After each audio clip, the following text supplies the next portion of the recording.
أهلا بكم مشاهدينا في حوار مشترك يأتيكم من تونس.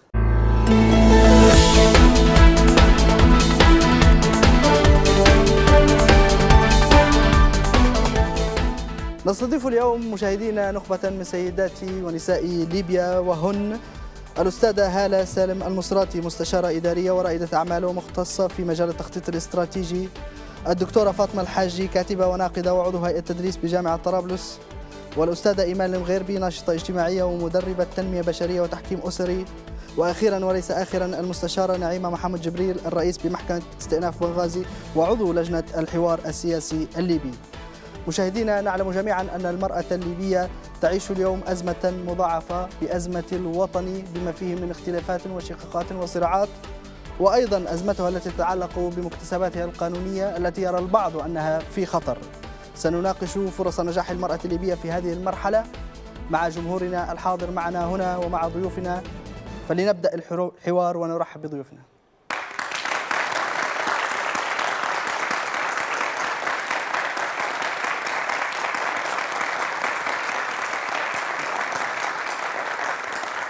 ونبدأ كالعادة بسؤال من الجمهور. السيد سراج التورغي. أولا رحب بكل الحاضرين.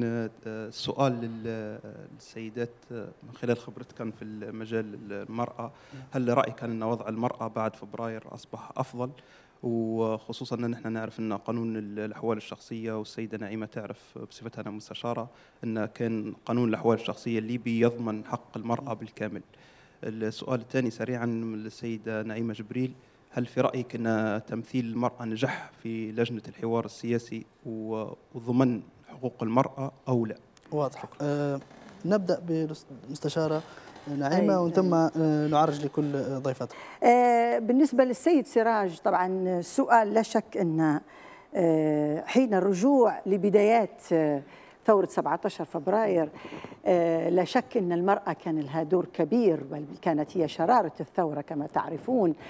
ولكن لا ننسى أيضا أن هذه الثورة كانت نتيجة تراكمات سياسية واجتماعية عميقة ولها تاريخ في ليبيا. فمثلا فيما يتعلق بالمرأة لا شك أن كان هناك نضالات طويلة تراكمية في ليبيا حتى استطاعت المرأة أن تتبوأ مكانة عالية من التشريعات ومن القوانين سبقنا فيها العديد من الدول العربية وكنا فيها قدوة، وعلى رأسها قانون الأحوال الشخصية اللي حضرتك أشرت له، وهو شبيه إلى درجة كبيرة بقانون الأحوال الشخصية في تونس، ما في شك.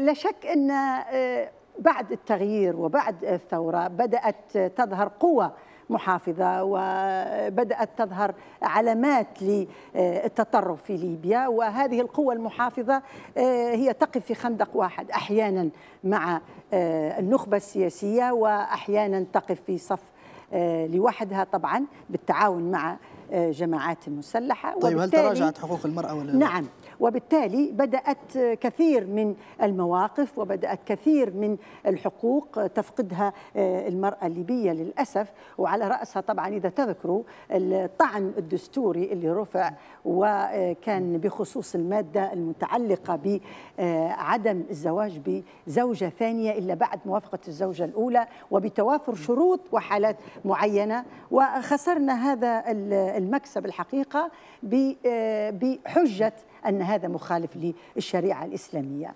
ولو رجعتوا حيثيات الحكم، وأنا أدعوكم كشباب إنكم تقروا حيثيات الحكم حتجدوا حتقتنعوا بأن هناك قصور كبير في هذه الحيثيات مع احترامي للحكم ولحجيته طبعا. طيب، في نقطة أخرى مهمة جدا يجب إضافتها قبل ما ننسى الحقيقة، وهو أن هناك الآن طعن دستوري آخر فيما يتعلق بممارسة المرأة للعمل القضائي والعمل في النيابة العامة، وهذا طبعا يهدد حقوق المرأة.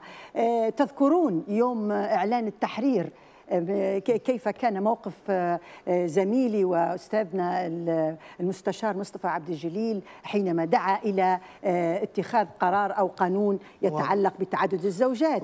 تذكرون طرد المذيعة من قاعة يوم تم تسليم السلطة إلى المؤتمر الوطني العام بعد الانتخابات، طرد المذيعة المسلاتي طبعا. كثير من المواقف الحقيقة. إذن أنت ترين بأن هناك تراجع في حقوق المرأة؟ لا شك. طيب دعينا نستمع للأستاذة إيمان. نعم. هل هناك تراجع؟ بداية الحمد لله والصلاة والسلام على رسول الله، تحية لكم جميعا.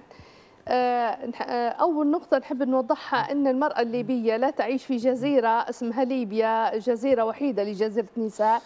المرأة هي الأم وهي الأخت وهي الزوجة. ليست العديد من النساء في ليبيا متزوجات ويعنيهم ممكن قانون تعدد الزوجات.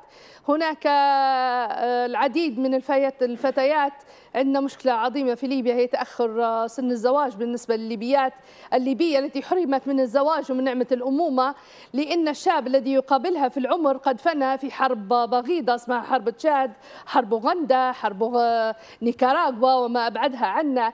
بالنسبة بنظرتي البسيطة بالعكس، الليبية التي كانت تخشى الخروج وفق نظام قمعي شمولي خرجت، تكلمت، تحدثت، راسلت. فتياتنا وبنياتنا المتألقات الآن خرجوا بعد ثورة 17 فبراير. ولا أحب أحد الناس، لا أحب دائما ربط الثورات بالتواريخ، إنما كان في تغيير في ليبيا، تغيير حقيقي. التغيير هذا له توابعه، لا يأتي تغيير وبناء بدون ما يكون هناك غبار وهدم. ليبيا ممكن الخلل الآن حادث أنه لم يحدث هدم لبعض الأسس المعيقة لتطور ليبيا.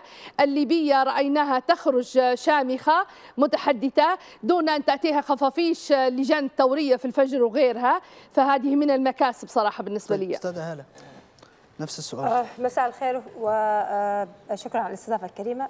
يتهيأ لي أن بإجابة بسيطة ومباشرة الواضح أن التراجع مكاسب المرأة، وتهيأ لي أن معظمنا اتفرج على اللي صار في الفيديو اللي انتقل أمس، ما نقدرش نتجاهلوه كنا، فهمتي؟ يعني هذا بس اللي بان علينا، وما خفي كان أعظم وأنكى وأكثر تعقيدا. الواضح المكاسب كل يوم التالي، فهمتني؟ ممكن مش بسبب الثورة ولا غير الثورة ولا تغيير، ربما هي غياب القيادة الرشيدة، ربما غياب مش حتى القوانين، غياب الوعي المجتمعي بهالقوانين. هي المرأة في ليبيا ما تعرفش كل حقوقها لعند نهار اليوم، صح ولا لا؟ ثم ما نقدرش نقولوا ان هي بسبب الثوره ولا بسبب غيرها. احنا عندنا تراكم مجتمعي يعني يضايق اي حد لو نتكلمنا فيه، وما نقدرش نتكلموا فيه توا في هاللحظتين، ولكن اعتقد واضح جدا التراجع فيما يتعلق بالسؤال الاول. طيب دكتوره فاطمه نفس السؤال، وبصفتك عضو هيئه التدريس، كيف تقرأين حقوق المرأة وهل هي تراجعت ام لا؟ أولا اسمحوا لي أن أحييكم على هذا الجمع الراقي، وشكرا لهذه الاستضافة. شكرا لكل فتياتنا وفتياننا الذين يعملون على إنجاح هذا البرنامج. بالنسبة للسؤال، هو سؤال حقيقة وجيه، لأننا لا نستطيع أن نبني دون المرأة، لكن سؤال وضعية المرأة أو حقوقها داخل المجتمع الآن، هل نحن في مجتمع سلام حتى نستطيع أن نقر ما هي وضعية المرأة؟ مجتمعنا الآن في حالة حرب، وفي حالة الحرب لا أعتقد أن المرأة لها حقوق، لأنها هي الجزء الذي يدفع الثمن عاليا وغاليا في هذه الحروب. شئنا أم أبينا، ليبيا الآن في حرب طاحنة، كل جهة تحارب جهة أخرى، حرب أهلية بصريح العبارة إذا كنا نريد أن نتكلم بصراحة. نحن في حرب أهلية، داعش، أنصار الشريعة، بدون حتى مسميات. نحن في حالة حرب، في حالة حرب لا أعتقد أن المرأة لها حقوق. أما إذا قارنا فنحن قد تقهقرنا كثيرا، حتى أن فقدنا أن نخرج في الشارع آمنين في ضوء النهار. أنا أحكي عن مدينتي طرابلس طبعا التي عشت فيها، والتي لي تجارب للأسف محزنة جدا وأنا أتجول فيها، ومن المحزن جدا أن لا نستطيع أن نمشي بحرية على شاطئنا وفي مدينتنا. طيب. هذه حقيقة. إذا كان لدينا أي تعليق آخر تفضل. أنا سؤالي تعقيبي على الكاتبة السادة فاطمة، هي قالت حرب أهلية، فالآن ليست حرب أهلية إنما حرب بين مجموعات متطرفة كان لها انتماء من بداية أحداث ثورة 17 فبراير وحصلت نفوذ في جميع السلطات وانطلقت، مش حنتكلم عليه، ولكن ليست حرب أهلية إنما هي حرب بين هذه المجموعات والأخرى. هذا ما أدى إلى تردي أو خوف الرجال قبل النساء في هذه المناطق التي تسيطر عليها هذه الميليشيات. طيب شكرا. لدينا هنا تعليق من مشاركة وسنعود للضيوف. سأعود إليكم في الجمهور. نعم غادة الشريف إعلامية من مصر. يعني تعليقي بس على الأستاذة الفاضلة اللي قالت يعني المرأة بعد 5 سنوات من الثورة فقدت مكاسبها، يعني هل برأيك كانت هنالك مكاسب من قبل الثورة يعني للمرأة الليبية في عقد أو في زمن القذافي؟ هل كانت هنالك مكاسب أصلا لنقول واضح. فقدناها؟ واضح. شكرا. نستمع للأستاذة فاطمة لديها رد، ومن ثم نذهب للأستاذة نعيمة والأستاذة هالة. بالنسبة للأستاذ حسب إذا كان أنت ترفض عبارة الحرب الأهلية، ما معنى الحرب الأهلية؟ الحرب الأهلية أن في بلاد واحدة هناك صراع بغض النظر إذا كان عقائدي، سببه الدين، سببه الهوية، سببه اختلاف اللغة، هو داخل البيئة الواحدة، داخل البلد واحدة، ولهذا نقول حرب أهلية بغض النظر عن الأسباب التي أشعلت نيران هذه الحرب. أستاذة إيمان، حول أن هذه الخفافيش ليس إذا كانت خفافيش لجان ثورية فلدينا الآن خفافيش ميليشيات، كيف نرد؟ لو قسمنا الخفافيش ممكن نوصل إلى تقسيمها إذا كان لجان ثورية أو الإخراج من بعدها، لكن دائما في تاريخ الشعوب 4 عقود ونيث، عقود ثقيلة، عقود ألقت بظلالها. المرأة الليبية حرمت، وهنا لعلها 2 في 1. اسمحوا لي، مكاسب المرأة الليبية، ما هي مكاسب المرأة الليبية؟ هل مكاسب المرأة الليبية أن تدخل إلى الكلية العسكرية مرغمة عام 78؟ ليبيا عام 78 بالكاد المرأة الليبية بدأت تمحو الأمية وتصل إلى التعليم الثانوي. هل مكاسب المرأة الليبية أنها تخرج بهيئة أو بصورة حارسة جارية بثياب الحارسة، وهذه مهانة؟ أن تحرم المرأة الليبية من تعليمها، تسحب لأنها العديد من العائلات لا ترضى بارتداء أو اتجاه البنات تبي تتعلم لكن ما ترضاش أنها تلبس اللباس العسكري.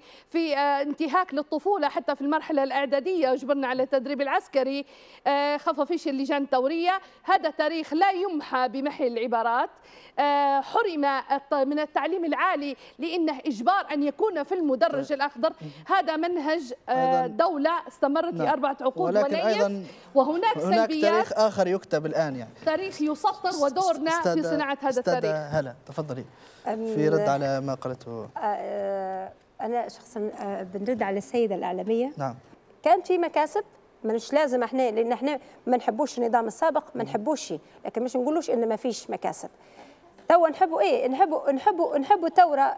فاطمه لحظه بس. طيب نحبوا الثوره، نبوا الثوره، اوكي، ونبوا التغيير، وكنا نضنا على خاطرها الموضوع هذا، لكن لازم نواجهوا الحق، نقولوا ان مش هو اللي كنا نطمحوا له، وان وضعنا متردي باش نقدروا كيف نعالجوا، باش نعرفوا كيف نعالجوا الوضع.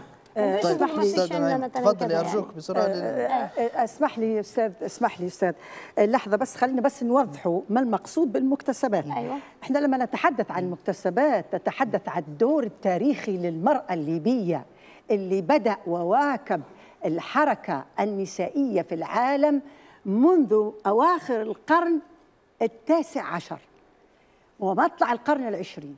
وهذا الرائدات الأوائل، ربما التجهيل اللي حصل، يعني الحقيقة كان في هناك تجهيل بمكانة ودور المرأة اللي هي اقتلعت من المجتمع بصعوبة ووصلت إلى أرقى المناصب وتبوأت أعلى المراكز.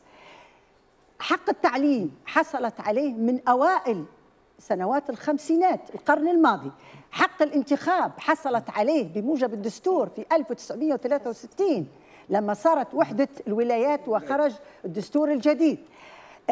حق الصحة، حق العمل، تشريع قانون العمل كان من أحسن التشريعات على مستوى العالم العربي وبل العالم كله.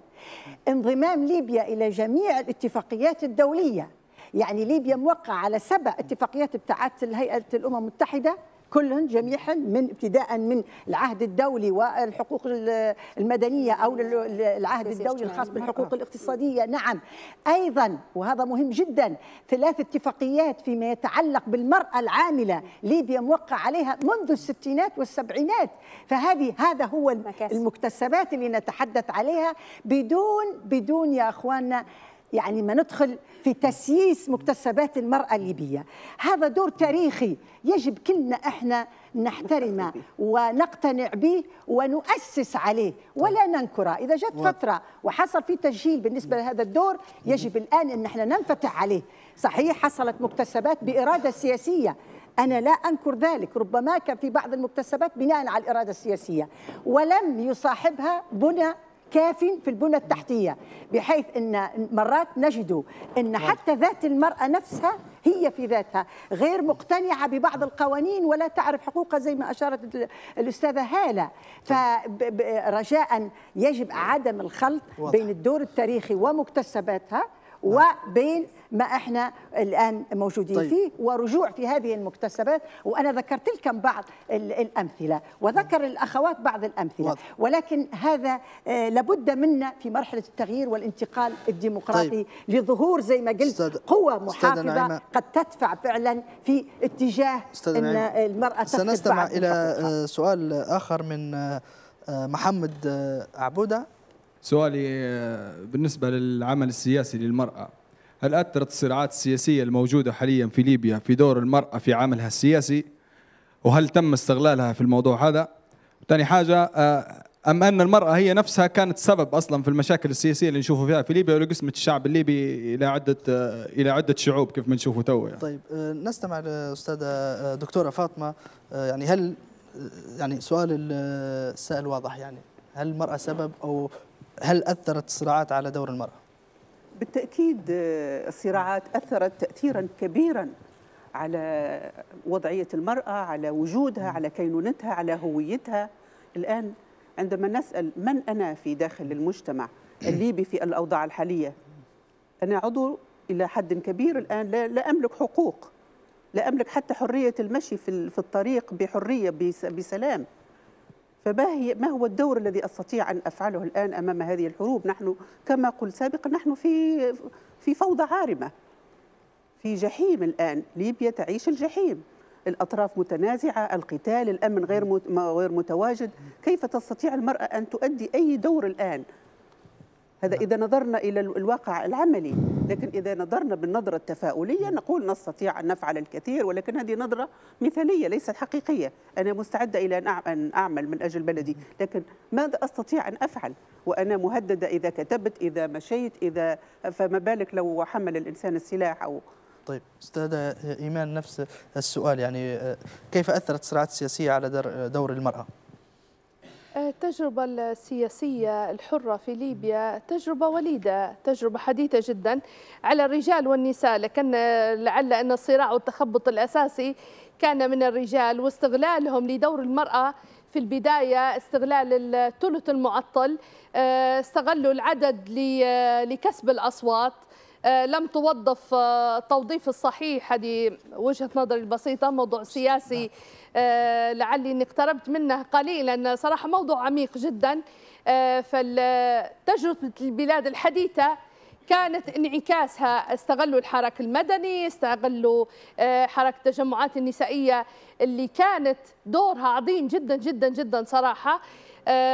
إلى الآن في طرابلس بكل أوضاعها من يراها جحيم، من يراها غبار، من نرى فيها النور ونتحركوا فيها ونقاوموا، لأن دوري في بناء بلادي في صراعات، ولكن دوري أني أنا ما نوقفش إلى أن يقضي الله ما انتهى. طيب إذا كان لدينا أي تعليق آخر تفضل.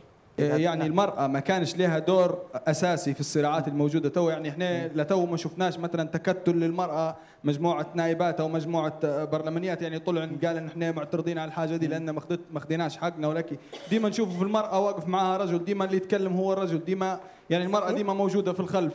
المفروض أن المرأة بعد الثورة يعني حصلت فرصتها، حصلت حقها الانتخابي، المفروض انها تكون في المقدمه. يعني هذا سؤالي، يعني نشوفوا فيها حاليا اللي نشوف فيه ان هي مستغله فقط، اللي يتكلموا هم الرجال بس. طيب. يعني واضح.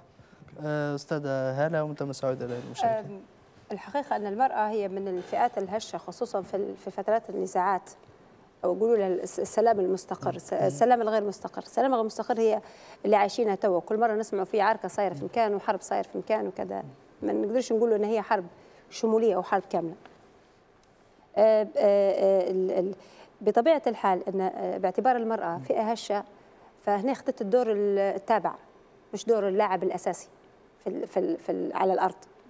فكان فيه التطاحن السياسي والرؤية الضبابية السياسية هذه، وكانت المرأة دائما في البيهايند سين، سو تقعد دائما هي تتبع في الراجل وين يمشي. وفعلا أنا نقول لك تأثرت المرأة وتم استخدامها على المستوى الايديولوجيات الفكريه، على المستوى التيارات السياسيه وغيرها، وانا معك ان فعلا ما عندهاش دور سياسي المراه. طيب دعونا نستمع الى هنا راي وانت مساعد. سؤالي هو في ظل تشتت الراي العام. طبعا احنا نعرف ان يعني في ليبيا في حاله صراع، في حاله استقطاب، وكل طرف سياسي يعمل على تشتيت الراي العام. كيف احنا نبوا ان وعي منسوب الوعي للمجتمع الليبي يرتفع بالنسبة لحق المرأة في المجتمع الليبي، يرتفع وخصوصا في وجود التشتت، هذا تشتت الرأي العام من قبل الأطراف السياسية اللي يمارسوا فيه عن طريق الإعلام والأخبار وكل شيء. واضح. أعود إليك دكتورة، لديك رد ومن ثم أذهب للمستشارة نعيمة في الرد على هذا السؤال والتشتت في الرأي العام. بالنسبة للأستاذ اللي سأل على دور المرأة، في البداية لو نلاحظ في بداية، إذا كان صح التعبير أن نسمي ثورة فبراير أو الحراك الذي حصل والجحيم العربي اللي يحيط بنا الآن، خرجت المرأة، كانت متواجدة، كانت ربما تسبق الرجل، كانت أفواج من النساء، والآن الفيديوهات لا زالت تشهد في الاعتصامات، في إيصال صوتها عندما خرجت للمؤتمر وقالت له لا للتمديد. ولكن ورأينا أصوات أيضا داخل الملتقيات السياسية كانت، ولكن لو لاحظنا قمع الرجل لها علانية على مكبرات الصوت وعلى آلات نقل الصورة، كيف قمعت بطريقة لا يجوز أن تحصل في تلك الفترة، وهددت بدرجة كبيرة. فانحصرت الآن لما نذهب إلى أي مظاهرة أو لتعبير عن رأي نشاهد القليل جدا من الرجال، فما بالك النساء. إذا الآن حتى الرجل مع احترامي طبعا تقهقر الآن أنه هو يقول رأيه، لأن أصبح فيه إرهاب الآن، فما بالك المرأة اللي هي أصلا لا نشك ولا لا أحد يستطيع أن ينكر أن إمكانياتها للتأهيل للدور السياسي ليست بمستوى الرجل، مع أن كلنا لسنا مؤهلين سياسيا، ولكن في البداية كانت مندفعة وكانت لها صورة مشرفة الحقيقة. لكن ما حصل من تقهقر ومن تيارات متشددة جعل الجميع طيب واضح. يتقهقر. أستاذة مستشارة نعيمة، أسأل هنا يعني هل هناك مشكلة، وهي أن المرأة دائما عندما تسأل تريد الحقوق، ولكن عندما يأتي الموضوع للتصويت فإن نجد أن أغلب النساء يصوتن لغير النساء، يصوتن للرجال خصوصا في الانتخابات، وهذا شاهدناه كثيرا في ليبيا. ما رأيك، يعني هل أنت تؤيدين هذه الفكرة وهذا الطرح، وما هي أسبابه إذا كنت ترينه حقيقيا؟ نعم. دعني أولا أعرج على أن المرأة كيف أثرت على العمل السياسي. المرأة لا شك أن هي شاركت في ليبيا في العمل السياسي، بل بالعكس احنا شفنا انتخابات المؤتمر الوطني العام كان عندنا نسبة حوالي 30 سيدة، كانت قوة لها تأثير. صحيح اكتسبوا خبرة ومهارة من خلال العمل، لكن كانوا زيهم زي أعضاء المؤتمر الآخرين، يعني لم يكونوا زملائهم الرجال بأفضل حال منهم من حيث القدرات ومن حيث المهارات في العمل البرلماني، وبالتالي بالعكس هي استطاعت أن تكون كتلة داخل المؤتمر ويكون لها صوت عالي. أيضا الآن البرلمان عندنا كتلة برلمانية قوية جدا، حوالي أيضا عندنا نسبة 16% من عدد أعضاء مجلس النواب. هذه كتلة حرجة ولها تأثيرها في البرلمان، واستطاع من خلال تطوير أيضا مهارات وقدرات أنهم يلعبوا دور سياسي معين. لا تنسى وقفات اللي حصلت، الاحتجاج سواء في 7 فبراير حينما رفض الليبيون والليبيات مزاولة المؤتمر العملة، كثير من الاحتجاجات، مثلا بنغازي، لما نتذكر في بنغازي لما خرجوا في جمعة إنقاذ بنغازي، يعني 500,000 شخص، كان حوالي الربع أو أكثر من النساء، وكانوا يتقدمن هذه المسيرة، وكانت معنا السيدة سلوى أبو عيسى الله يرحمها. يعني لاحظ أنت أن الأمن، يعني وزي ما أشارت الأستاذة، يعني انهيار الوضع الأمني في ليبيا لا يساعد النساء، هو عرقلة، هو عقبة حقيقية في أدائها للعمل السياسي. وأذكر لك مثال، من فبراير 2014 إلى مايو 2014 اغتيلت 6 نساء رائدات، سواء حقوقيات أو صحفيات. طيب. أو سيدات بيوت. 6 في كم؟ في حوالي 5 أشهر اغتيلا وقتلا 6 نساء في 2014. خلوا هذا الرقم في ذهنكم. كيف إذا تستطيع المرأة أن يتحرك في العمل السياسي؟ طيب. لا تستطيع، إلى جانب طبعا الأسباب الأخرى. أستاذ نعيمة، سأعود إليك مرة أخرى. خليني بس أجاوب على سؤالك، أنا ما زلت ما أجبت على سؤالك. طيب. لماذا المرأة لا تصوت للمرأة؟ خليني نقول، وهذه ربما يعني حتى تحس في نفسنا شوية، أن المرأة في ليبيا هي تثبت وجودها من خلال الآخر. هذا هو واقع المرأة الليبية. قد يكون لهذه المقولة تأثير في نفوس الشباب الجديد، بس نبيهم فعلا يثبتوا أنهم ضد هذه المقولة، وأن المرأة الليبية عندها هوية خاصة بها وأنها تعمل بها وليست من خلال الآخر. مثلا إحنا ذكرنا القوانين في ليبيا، من كتبها القوانين؟ كتبها الرجال للأسف. الآن يجب أن نعمل على أن النساء هي اللي تقترح مشاريع القوانين، هي التي تعمل على إصدار القوانين اللي هي تعدل الكفة في سبيل أنها تأخذ دورها واضح. الحقيقي. أستاذة إيمان، كيف تتصورين دور المرأة الليبية سياسيا في هذه المرحلة والمرحلة القادمة؟ المرحلة الحالية بمخاضها العسير من عدة زوايا، لعل كل منا يرى بمنظار، من يرى انها درجه اضطراب، يراه الاخر انها درجه غليان وغيرها، وهذه كلها رؤيه سياسيه او رؤيه طبيعيه، لان في انسان يستطيع في يرى من ناحيه اليمين والاخر منكم الزاويه الشماليه نشوفها بنظره مختلفه. المراه الى اليومين الماضيين في طرابلس عندها حراك عظيم في مواكبه الايام العالميه و16 يوم من مكافحه العنف ضد المراه. يوم 1 ديسمبر كان عندنا يوم رائع صراحه لمكافحة الإيدز، واللي خدي شعار العام هذا أن عزة نفسي فوق كل اعتبار لمحاربة الوصم والتمييز، لأن عندنا فئة المتعايشات بالHIV إيدز عندهم روابط بكل هالضغوط.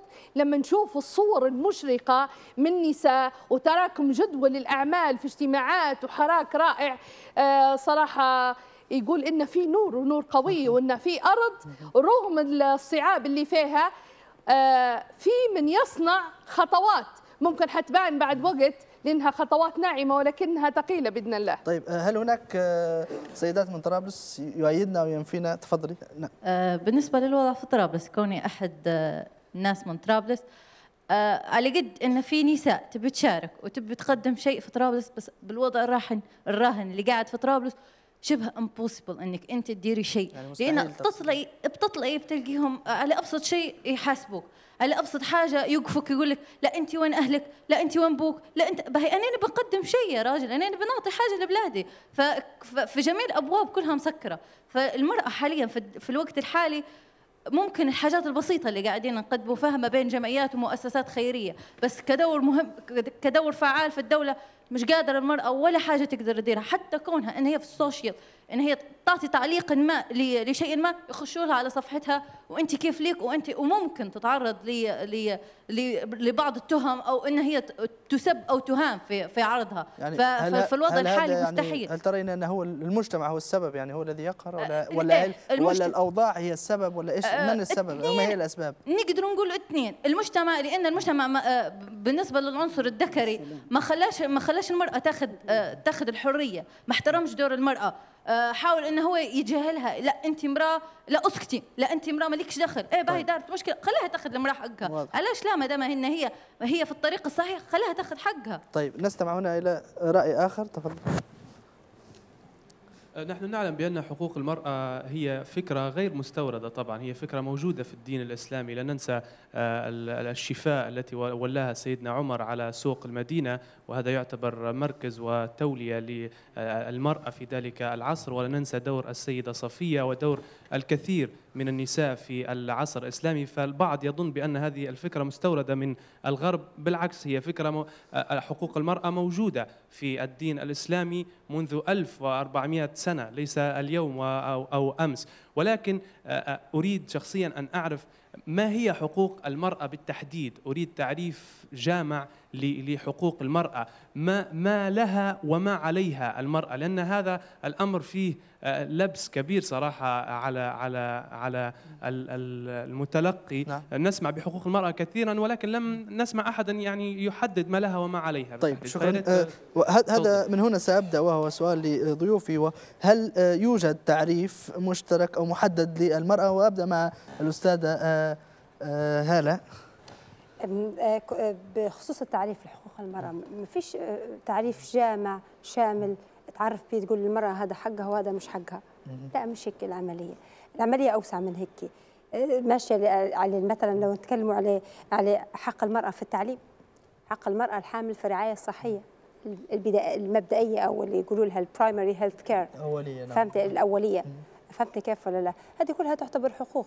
أنا ما نقدرش نقول لك والله حق التعريف الطريقة النمطية هذه النظرية. لا، الحقوق هي مجموعة من النصوص، ربما تكون في الدستور والسيدة الدستور أو في القوانين. السيدة نعيمة هي تقدر أحسن مني تسأل، ولكن أنا اللي بنتكلم عليه حقيقة هنا هو انخفاض رأس المال المجتمعي في مجتمعاتنا العربية بصفة عامة، ومجتمعنا في ليبيا بصفة خاصة. يعني اللي عندنا هذا الرأس المال المجتمعي اللي يعكس لك ثقافة المجتمع. وين ثقافة المجتمع؟ والرأس المال المجتمعي هذا يتكون من حاجات أساسية زي التعليم، مخرجات التعليم. كل ما كانت الانبوت بتاعت التعليم ضعيفة، كل ما كانت المخرجات بتاعتها ضعيفة، كل ما كانت ثقافة المجتمع ضعيفة، والرأس المال المجتمعي بالتالي ضعيف. يعني حتى انت بتجي تقول له حقوق المرأة يبدا رايح، ما يعرفش ان المرأة لها حق في التعليم، الحق في حتى الحد الأدنى من الأمان، الحق في العمل، في هلبة حقوق. طيب مش قادرين الناس يتفهموها. دكتور، دعينا نسمع الدكتورة فاطمة، ومسألة كيف يرى أنت أستاذة في الجامعة، يعني هل تجدين لدى الطلاب أو الجيل الجديد رؤية مشتركة وتأييد لهذه الحقوق، أو كيف ترين أنهم يعرفون حقوق المرأة وهل يؤمنون بها؟ موضوع حقوق المرأة موضوع متداخل بين جوانب متعددة، وهي التي تكون بنية الإنسان أو الطالب الليبي لو تكلمنا خصوصا. من ما نستقي نحن هذه القيم؟ من مجتمعنا.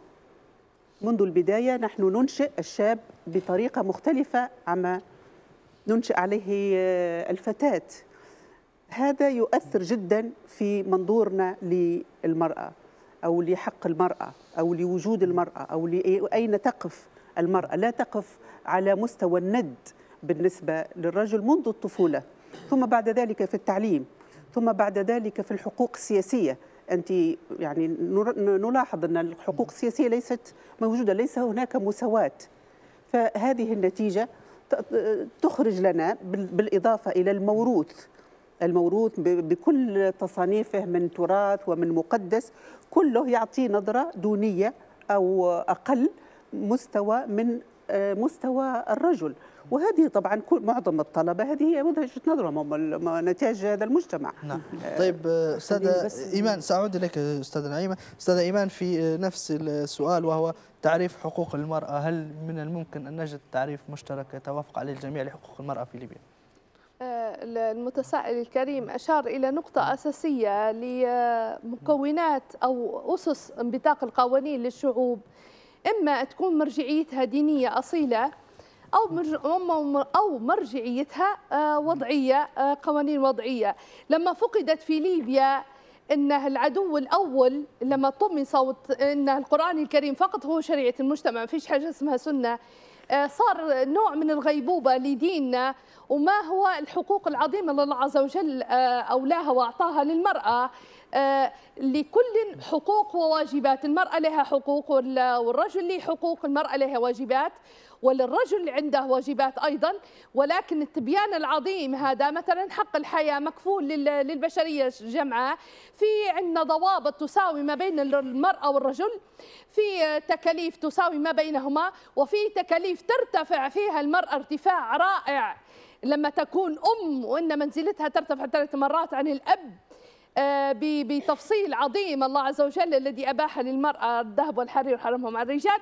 بالنسبة لهنا لو رجعنا رسول الله صلى الله عليه وسلم لحقوق المرأة في الشريعة، وهنا اعطيناها محاضرات حتى ما بين حقوق المرأة ما بين الشريعة والدستور، حقوق اللي اعطاها لله عز وجل والتي لن أتخلى عنها، حقها في الحياة. العرب أو العالمين إلى الآن الصين أكبر نسبة لوأد البنات في الصين ولا يتحدث عنهم أحد، لو كان الأمر عند المسلمين اسمح لي في نقطة لكن الأمر خلاف ذلك. الأنثى مكروهة عند ولادتها إلى الآن، ولكن من أوجد لها الحياة هو الله عز وجل، ومن أوجد أن لازم يختاروا لها حسن الاسم. رسول الله صلى الله عليه وسلم عندنا بحاسبه أمر احتار، رجع إلى أمنا سلمة صحابة ما طاعوش في الحلق، قالت له كلمتان كان الدليل احلق فيحلقون. سيدنا عمر بن الخطاب سير الخطة العسكرية للجيوش ورجع للسيدة حفصة، ما أكثر فترة تصبر على المرأة على زوجها لأنها أنثى يعني عندها مشاعر وعندها أسرة، ما يغيبش راجل في الحروب. الآن الحروب اللي يغيبوا فيها 4 أشهر غيرت الأم التي فطمت ابنها لأنها تريد النفقة. أول من أوجد نفقة للطفل هو سيدنا عمر بن الخطاب لما وجدها للطفل المرضع، أيضا المرضع وحق الأم طيب. في الرضاع وعدم الرضاع، هذه حقوق عظيمة يا ريت أنها يتاح لنا الوقت فيها. هل لدينا إجابة هنا أو تعليق من الأستاذة فاطمة والأستاذة نعيمة على ما ذكر الآن؟ الحقيقة أنا أكمل من حيث انتهت الأستاذة طبعا، ولكن دعونا نحدد أساسا ما المقصود بالحقوق في عصرنا الحديث. ما تفضلت به الأستاذة وما أدلت به فيما يتعلق بالشريعة وبالدين الإسلامي هذا جيد وممتاز وما فيش خلاف عليه، سواء في الكتاب المنزل أو في السنة النبوية، ولكن مشكلتنا في التفسير. التفسيرات، الأخذ بالتفسيرات المشددة، التفسيرات المتطرفة هي اللي أدت للمرأة إلى ما احنا عليه. يجب أن يكون هناك اجتهاد يواكب العصر، يجب أن يكون هناك تفسيرات تواكب العصر اللي احنا فيه. فأرجع وأقول إن مرجعيتنا في الحقوق، وهذا أنا ما أمل الحقيقة في ليبيا، لدينا قيم وثوابت إسلامية عظيمة، ومكانة المرأة لا جدال فيها في الإسلام، ولكن يجب أن ننظر إليها بمنظور العصر الذي نحن نعيش فيه. أما إذا نظرنا إليها بمنظور 1200 سنة إلى الفقهاء في عصر معين وزمان معين، سوف تظل المرأة حبيسة جميع ما تفضلت به الأستاذة الفاضلة من نظرة دونية، تفضلت بها الأستاذة أيضا من معاملة، من وأد كما تفضلت أيضا. وبالتالي يجب أن ننظر إلى المرأة كإنسان أستاذي الفاضل، ينظر إليها كإنسان ولا تنظر إليها كأنثى، إنما طيب. كإنسان. نستمع لحظة بس هنكمل عشان تكون الصورة واضحة. الإنسان له حقوق وعليه واجبات، ونحن نطالب ونتمنى من الجيل الجديد أن يطالب، سواء شابات وشباب، يطالب بالمساواة للمرأة الليبية العادلة في المجتمع والعدالة الاجتماعية. طيب. المساواة في ماذا؟ المساواة في الحقوق، عفوا طيب. في الحقوق، في الفرص، فرص العمل، الواجبات أيضا، المساواة في الواجبات، المساواة في الوصول إلى الموارد. أنتم عارفين أن هناك عائلات في مناطق في ليبيا أو في تونس أو في أي مكان من العالم الإسلامي لا تورث النساء، وإحنا في ليبيا كنا سباقين. قانون في 1954 على ما أذكر اللي هو ثبت حق النساء في الإرث، لأن كانت كثير من القبائل لا تورث النساء. صور من 1954 عندنا قانون يورث النساء. طيب. فحينما نتحدث عن الحقوق هي جملة من الحقوق. طيب. هي حقوق سياسية، هي الحقوق الاقتصادية والاجتماعية، هي الحقوق البيئية، هي حق في المعرفة، أهم شيء هي الحق في الحياة كما تفضلت الأستاذة. أستاذة نعيمة، الحق في التعبير. أستاذة نعيمة، نستمع إلى الشباب التي أنت تدعوهم. تفضلي. أنا بس حابة نسجل تحفظي الكبير جدا واستغرابي برضو فيما يخص أن الشريعة الإسلامية أنصفت المرأة وأعطت الحق للمرأة وما إلى ذلك.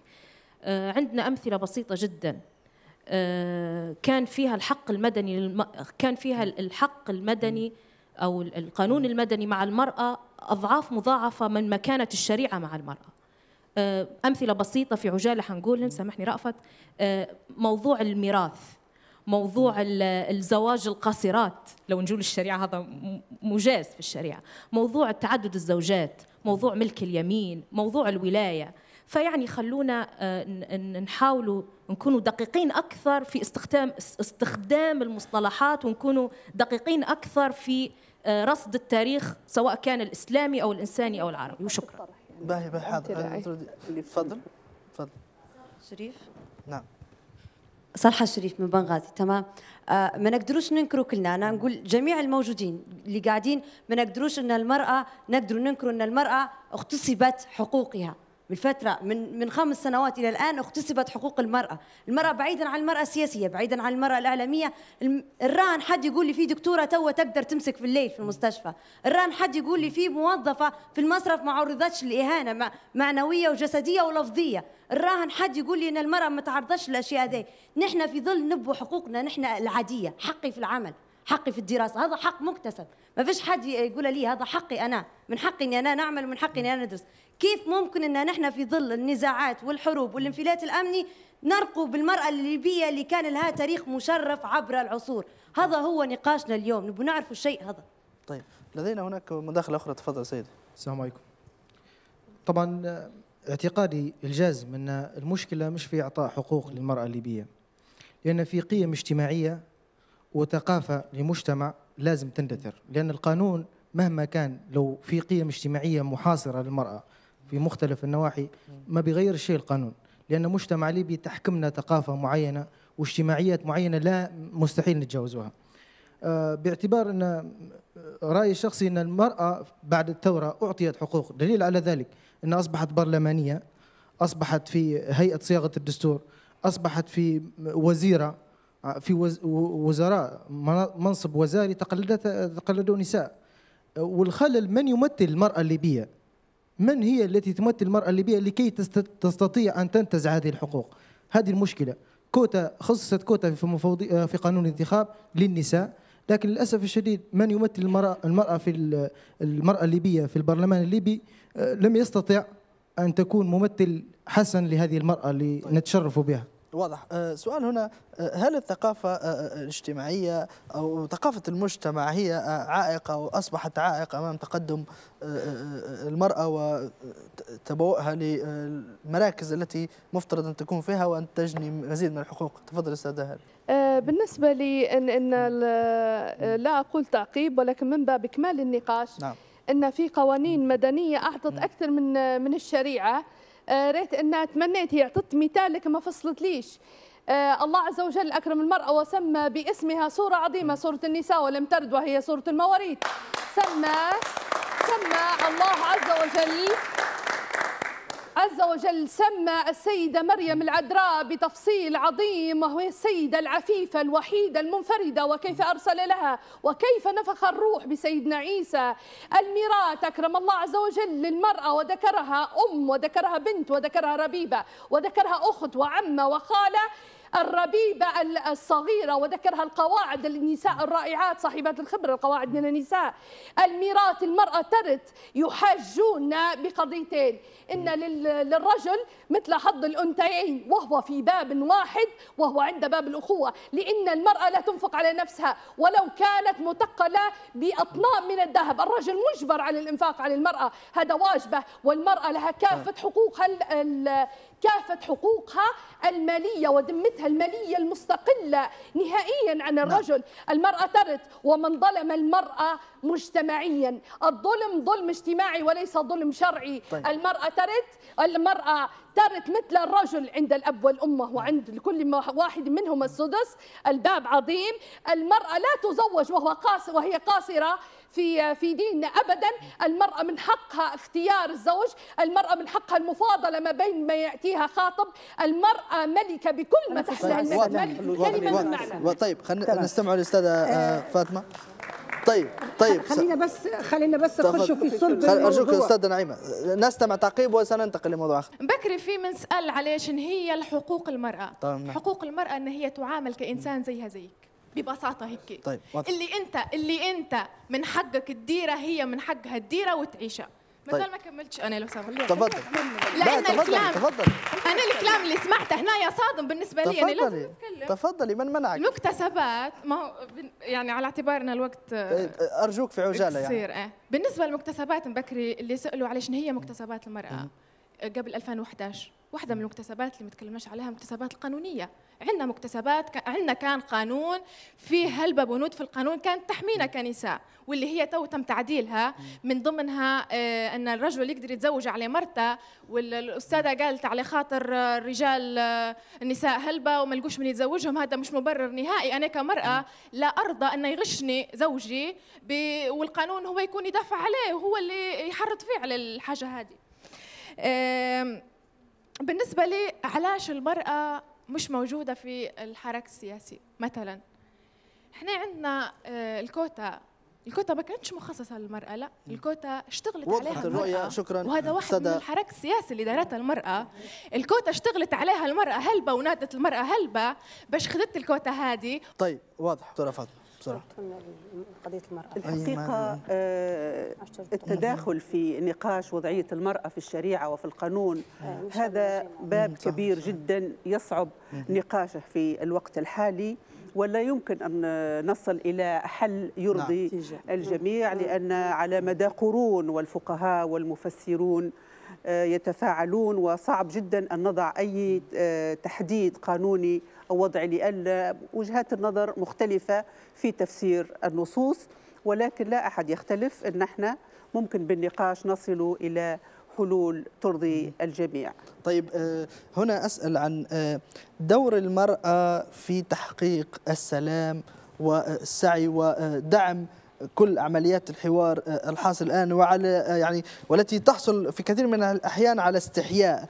هنا أسأل المستشارة نعيمة جبريل حول، وهي من اللواتي شاركنا في لجنة الحوار السياسي وكان لها دور، يعني كيف كانت إسهاماتكن في هذه اللجنة كنساء لدعم الحوار السياسي وأيضا إحلال السلام، وهنا لا أخص بالحوار السياسي وما أنتج من إجراءات يعني. نعم. هو طبعا أينما وجد نزاع فلا بد أن تكون المرأة جزءا من الحل. صحيح. ولا يمكن، وهذه ثوابت في إحلال السلام. إحنا نبغوا سلام ونبغوا السلام مستدام ونبغوا عدالة اجتماعية، فلا بد من أن يكون للمرأة دور في إحلال السلام سواء أثناء النزاع أو بعد النزاع. إحنا الآن نعيش نزاع مسلح، نعيش عنف ضد النساء، عنف ضد الرجال، نعيش صراع سياسي كبير. كيف نستطيع أن نخرج من هذا؟ دور النساء هنا كبير في إحلال هذا السلام. كيف يكون ذلك؟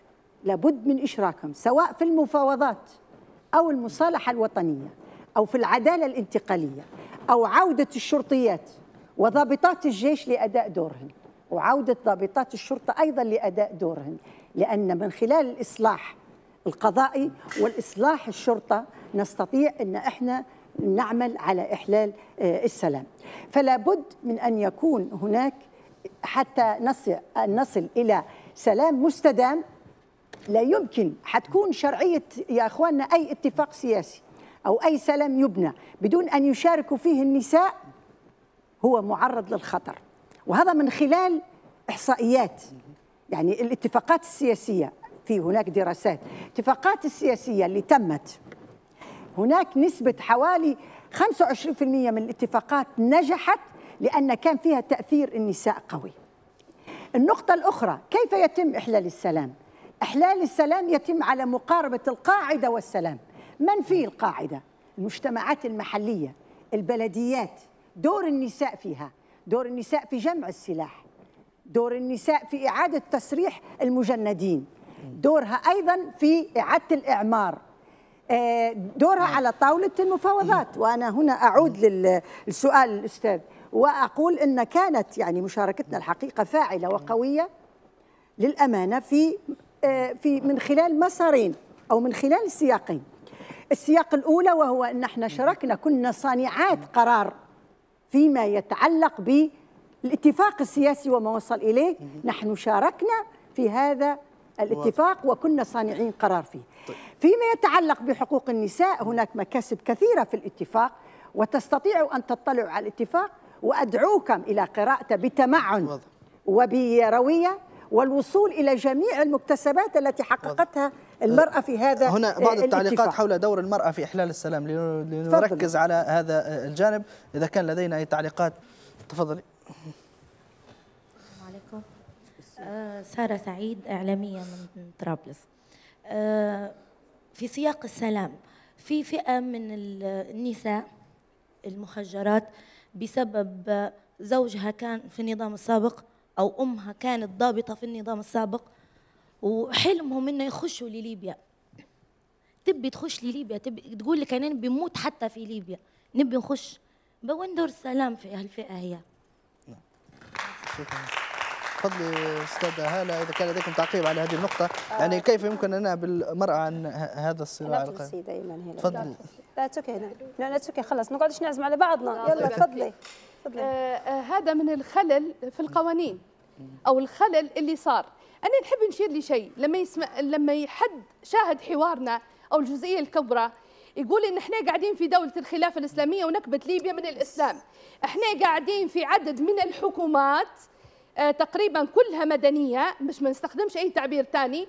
عن نفسي أعجز على عدها كم عندنا حكومة الآن. لماذا حكم إنه كان عندنا حكم في ليبيا 4 عقود شيء، إن ناس انتموا لهذا النظام شيء، أنا عندي ناس مجرمين هذا شيء، عندي ناس مدنيين، هذه ليبيا لكل الليبيين، أرض لكل الليبيين، وهنا أنا كلامي مسؤول عليه. عندنا إيجابيات في وقت القذافي تذكر، عندنا سلبيات تذكر، عندنا ناس إنه مثلا إنه للنظام ونطلقها عشوائي لسبيل الانتقام، هذا ما أنزل الله به من سلطان. إذا محاسبة من يتصدرون المشهد السياسي الآن. أين أنتم في ليبيا؟ طرابلس التي طرابلس التي تشتكي ولا يوجد فيها واحد من الحكومات اللي يحكمون ويقود البلاد الآن. واضح. دكتورة أستاذة هالة، يعني في مسألة إحلال السلام ودعم السلام، خلينا في هذه النقطة ركزوا ونطلعوا من الأدوار. يعني الموضوع مش المرأة مش في الإسلام باي ذا واي. يعني أول حاجة نرجع للآليات اللي المفروض تندار باش المرأة تاخذ دور أكثر وأكثر فاعلية في المجتمع. أول حاجة القيام بحملات توعية للمرأة نفسها وللمجتمع بصفة عامة. فهمتنا على أهمية مشاركة المرأة في وضع واتخاذ القرارات على المستوى الاستراتيجي. يعني احنا قاعدين نحطه في خطط وطنية، تلقى مثلا مرأة واحدة مشاركة من 6 أشخاص. كيف أنا بنحط صبغة المرأة كشريكة في المجتمع؟ أنا عندي مرأة ويقعد 5 رجال وهذا أنا شخصيا مريت به. يعني في أي مجال؟ فهمتني؟ في مجال التخطيط الاستراتيجي أو على المستوى الوطني للدولة. بنحط خطة استراتيجية، دائما المرأة يكون وجودها غيرها هو دريلة ملح وخلاص، هيك وخلاص. فهمتي كيف ولا لا؟ هذه حاجة لازم احنا نديروا توعية، مؤسسات المجتمع المدني، بدل ما نقعدوا نتراشقوا بالكلمات وكل شيء وكذا. وانت كل واحد عنده ايديولوجية معينة، كل واحد عنده فكر، ما تجبرني انت باش نتبع فكرك انا، ولكن نقدروا مع بعضنا نشتغلوا من اجل المجتمع، من اجل بلادنا. احنا كنا نحبوا ليبيا واحدة مهما كانت اختلفنا في كل شيء. فهمتني؟ يعني اول حاجة نحتاج رفع مستوى الوعي فيما يتعلق بدور المرأة. هذا في اثناء الصراع. ايضا في اثناء الصراع في حاجه ثانيه المفروض تندار، اشراك المراه في مراحل وضع القرارات المتعلقه بالمفاوضات وحل النزاع والمصالحه الوطنيه. امتى يصير مصالحه وطنيه، معلش سامحني يا عزيزي لان الوقت عجاله امتى يصير في فض نزاع على المستوى القبلي، المراه مش موجوده نهائيا ولا يتم مشاورتها ولا كذا. المفترض انه يتم في صياغه قرارات ولا صياغه كذا باش المراه تشارك بفعاليه اكثر. عندك ايضا تمكين المراه. النقطه الاخيره يكون فيها تمكين المراه وتعيينها، وتعيينها في المناصب يقولها التوب مانجمنت في الدوله. نعم. فهمتني؟ وخصوصا في المجالس الاستشاريه اللي نعرفوا انه كل وزير ولا كل مجلس وزراء المفروض يكون في مستشارين حواليه. طيب المراه مش موجوده غادي. شكرا. سامحني بس شويه. شكرا استاذه هلا لان الوقت عزيزي. أنت تنحط السياسة اللي خاصة بالدولة، المرأة مش موجودة فيها، مش مشاركة فيها، يعني أنت ننزلوا القاعدة الشعبية ما هناكش دور المرأة. طيب شكرا.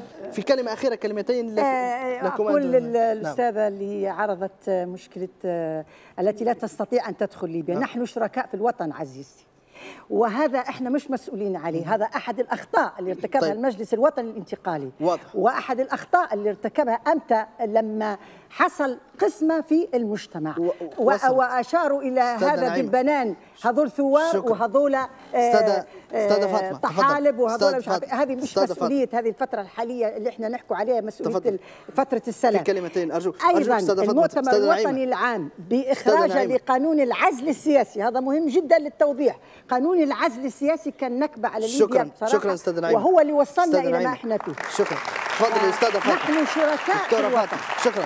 دكتوره فاطمه في عجاله. ينهى لو سمحت. في عجاله. نحن في مجتمع الان السلام، هناك السلام السلبي والسلام الايجابي.